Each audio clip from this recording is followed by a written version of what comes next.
In this Granblue Fantasy video, I'm going to be showing you my Zeta character and build guide. If you guys are enjoying playing Zeta and just want some more tips, or if she's a character that you've been considered playing, watch on for some useful information. Zeta is a brave warrior who is part of the Society, an organization that hunts down primal beasts within the realm. She has formed a contract with a seal weapon known as the Spear of Arves. Being able to wield spears masterfully, she can leap into the sky and raid down deadly mid-air attacks which deal more damage over time. The majority of her skills help her achieve this goal by launching her into the air after their animations end. Having great mobility is one of Zeta's greatest strengths, and these skills allow her to react in almost any situation in Granblue Fantasy Relink.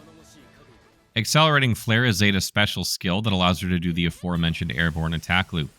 Maintaining this combo will make it stronger, leading to huge damage numbers. Arves Resonance allows Zeta to score even more damage by inflicting a unique debuff on her targets known as the Arves Firmware. This unique debuff increases the damage enemies suffer from Zeta's attacks. Now that those are out of the way, let's move on to Zeta Skills. I'll be going through each of them and providing my recommendations, as well as give you an idea of how these skills are being utilized. Infinite Wonders is Zeta's main range damage skill, which fires a multi-hit beam that deals a considerable amount of damage while also inflicting Arves Firmware in the process. This skill is one of my staples, especially when the target is simply out of reach. The next skill on the list is Spear of Arves. Most of Zeta's skills have fast cooldowns, so you'll be spamming her skills a lot, especially if you're trying to start a mid-air combo loop. Spear of Arves is her gap closer skill, which lunges towards the enemy with a hard-hitting thrust. As mentioned previously, most of her widely used skills will launch her into the air to effortlessly start her combos. Realms of Majesty is her parry skill, which also inflicts Arves Firmware. Like any other parry skill in the game, Realms of Majesty boasts a generous parry window and launches Zeta into the air after the animation ends. Signal Drive is her party-wide attack buff. This is huge since you can easily buff the team with more damage before you enter a combo loop. The attack buff stacks with Arves Firmware, so you'll be seeing huge damage numbers when both are active at the same time. Reign of Fury is her debuff skill, which lowers the target's attack by 20%. This may sound enticing, however I find the aforementioned skills better in terms of loadout. Other characters can do this for you, like for instance Gran. He can inflict the attack down debuff on enemies without issues, so it's better to table this skill for now. Wing Clipper, on the other hand, is interesting, especially when playing in multiplayer. This skill will hit the target with 3 heavy spear swings and inflict paralysis. This is useful when trying to hold a certain boss so that you can deal some extra damage. The next skill is Vengeful Flames. This skill adds a supplementary buff to Zeta and makes her deal even more damage. You can replace Signal Drive in exchange for Vengeful Flames if there is a dedicated attack buffer in your party. And now we've come to the last skill, which is Thousand Flames. This skill is also a ranged skill that is an explosive attack on the target and inflicts burning. The good thing about this skill is the ability to remove 1 buff from the enemy. It may sound tempting, however, since we can only equip 4 skills in total, and the first 4 that I mentioned are the ones we will prioritize, you probably won't be using this one. Now that we've covered all of her skills, the following are my recommendations. Infinite Wonders is Zeta's main range damage, so that she can effortlessly inflict Arves Firmware before going into her attack loop. You can spam this skill for continuous damage, but the main goal is to ensure that Arves Firmware will be inflicted at all times so Zeta can max out her damage, and this skill can easily achieve that goal. Follow this up with a Spear of Arves so that you can follow through moving enemies and focus on damage.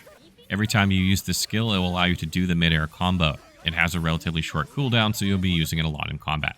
For the third skill, Realms of Majesty is non-negotiable. Aside from dealing a ton of counter damage, it will also inflict Arves Firmware on top of it.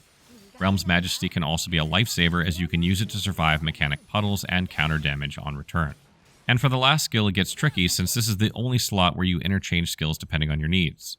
Signal Drive is usually my go-to skill, but Vengeful Flames is also not a bad pickup due to its supplementary damage. I prefer Signal Drive since the whole party can benefit from the attack buff, especially in multiplayer sessions. Wing Clipper is also not a bad choice if you want to CC the enemy with paralysis so the party can go all out and punish it. Now that the skills are out of the way, let's tackle the suggested build for Zeta. Since her gameplay allows her to deal consistent hard-hitting thrusts from her mid-air attack combo, my main recommendation is to build her around damage cap, critical chance, and critical damage to take advantage of her high DPS in combat. Starting with her weapon first, since we'll be building around attack power, I chose Ascension Weapon Bryonic.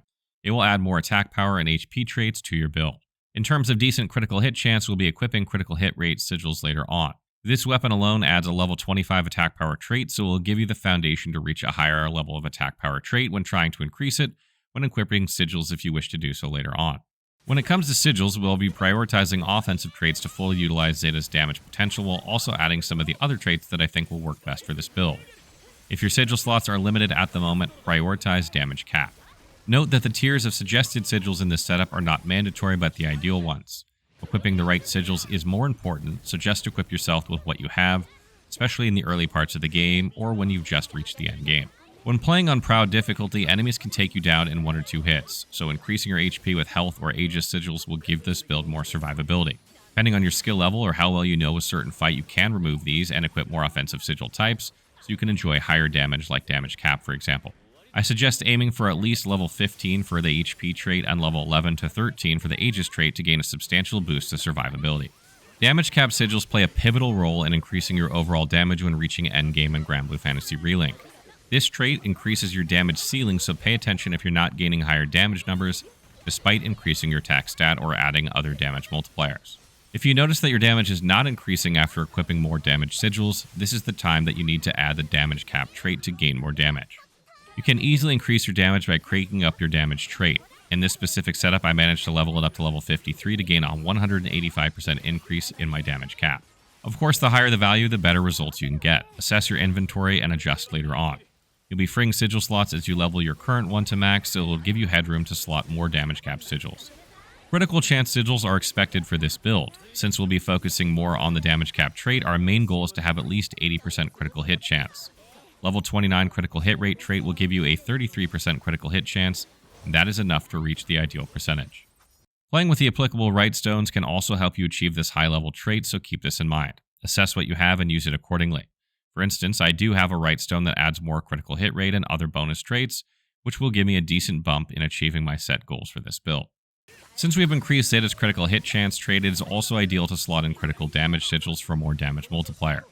Preferably, this trait should be nearing the max level, which is 30, to have that 50% damage multiplier.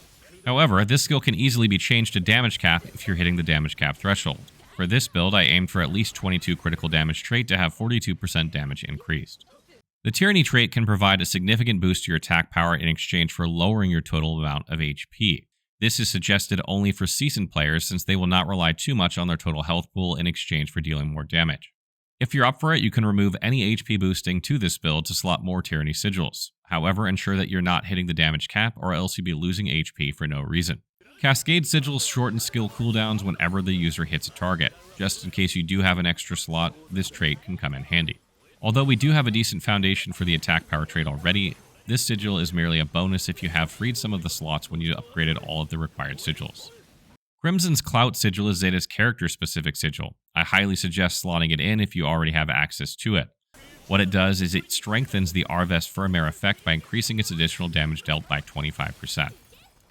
Now that we have tackled the build for Zeta, let's move on to her actual usage. The majority of her DPS comes from her mid-air attack loop, and maintaining it will be the highest priority. What I usually do is buff myself with Signal Drive at the start of a battle to take advantage of its attack buff.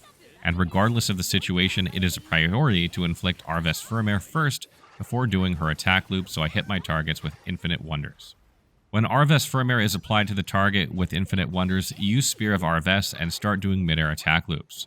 How long you can maintain this loop will determine the amount of damage you deal to the target, and you will be scoring a ton of damage in no time. I'm always ready to use Spear of Majesty if I get caught up with a mechanic or straight-up attacks from bosses. You'll be dealing high counter damage, and this skill launches you through the air to start a new loop if you wish. Keep in mind that link attacks also launch Zeta into mid-air, so don't be afraid of doing a link attack when in the middle of an attack loop. Now let's move on to the dummy to learn Zeta's mid-air attack loop. To maintain an attack loop successfully, when Zeta launches into the air, after pressing a normal attack, she will dive into the target and do a downward thrust. As soon as the tip of her spear reaches the enemy and deals damage, it will glow, signaling that this is the precise time to press another normal attack to continue the loop. When done properly, after the first downward thrust, Zeta will launch herself again and do another downward thrust. Starting from here, try your best to maintain the loop. In terms of party composition, Zeta can fit right into any party setup as a main DPS. You can bring another DPS as a stunner if you wish, so you can enjoy more link attacks. Pair them with 2 supporting characters, and you're all set. For a party composition example, you would have a Zeta set as the main damager of the group. The secondary DPS is Eugen, who can inflict paralysis on targets and can even deal tons of consistent damage from distance. Cagliostro can fill in the main support role this time with her all-around buffs and burst heals. She can also do the revives for clutch moments. The last man would be Gran or Zeta, set as a secondary support equipped with Miserable Mist for attack and defense debuffs. Slot in stall so the captain can slow down enemies, so Zeta can easily do her mid-air loops. This helps especially for beginners. This is just one example of a party composition that can work from Zeta. She is a fun character to play even though her skills are straightforward. Her gameplay is more of knowing the right positions and timings to get the most out of her. So that wraps up our Zeta character and build guide. I hope you guys got some useful information out of this one. If there are other characters you want to see, or if you have other suggestions for players playing Zeta, let me know in the comments below.